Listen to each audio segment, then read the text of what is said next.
Guys पहले लोगों का दिल्ली में घर लेना एक लाइफ गोल होता था और आज भी लोग दिल्ली को बहुत प्यार करते हैं।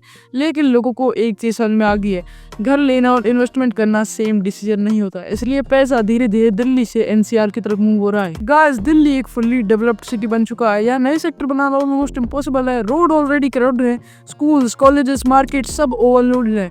अगर सिटी ही एक्सपेंड नहीं कर सकती तो भाई प्रॉपर्टी प्राइसेस भी सिर्फ एक लिमिटेड पेस से ही बढ़ते हैं। हाँ दिल्ली सेफ है बट यहाँ पर फास्ट रिटर्न एक्सपेक्ट करना काफी मुश्किल हो जाता है। यहाँ पॉल्यूशन सिर्फ एक न्यूज का टॉपिक नहीं, डेली लाइफ का पार्ट बन चुका है।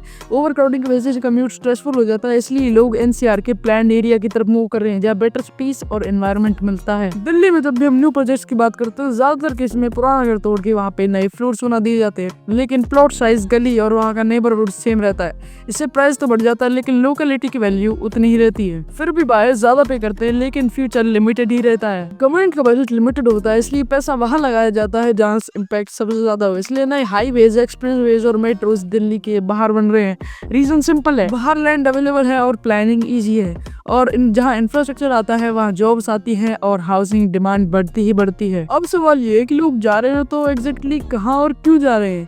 देखो हर एनसीआर सिटी का अपना अलग रीजन है और लोग सोच समझ ही जा रहे हैं, ऐसे ही नहीं जा रहे। गुड़गांव या ऑफिस ज्यादा है इसलिए लोग काम के पास रहना प्रेफर करते हैं। हाई पेइंग जॉब्स हैं जिससे रेंट स्ट्रॉन्ग रहता है और जहाँ रेंट स्ट्रॉन्ग होता है प्रॉपर्टी डिमांड ऑटोमेटिकली बनती है। नोएडा एक काफी अच्छी प्लान सिटी है। यहाँ वाइड रोड्स, प्रॉपर सेक्टर्स और बेटर लेआउट्स हैं। यहाँ मेट्रो और एक्सप्रेसवे की कनेक्टिविटी इंप्रूव की जा रही है, इसलिए यहाँ एंड यूजर और इन्वेस्टर लोग इंटरेस्टेड हैं। फरीदाबाद दिल्ली के काफी क्लोज है। अभी प्राइसेस नोएडा और गुड़गांव से काफी कम है लेकिन इंफ्रास्ट्रक्चर धीरे धीरे बेटर हो रहा है। लोग यहाँ फ्यूचर की ग्रोथ के लिए इन्वेस्टमेंट कर रहे हैं। अब बात करते हैं दिल्ली में प्राइसेस गिरते क्यों नहीं। दिल्ली में ज्यादातर लोग घर खुद के रहने के लिए लेते हैं, इसलिए लोग प्रॉपर्टी को इजीली बेचते नहीं है।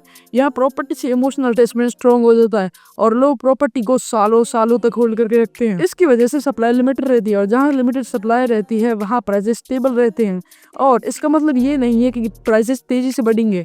दिल्ली का नेचुरल ग्रोथ रेट स्लो हो चुका है। ये तो कुछ सिंपल रीजन की बाहर क्यों धीरे धीरे दिल्ली के बाहर जा रहे हैं। अगर आपको ये वीडियो पसंद आए तो सब्सक्राइब को जरूर दबा देना और मिलता हूँ आपसे नेक्स्ट वीडियो में। तब तक के लिए बाय बाय।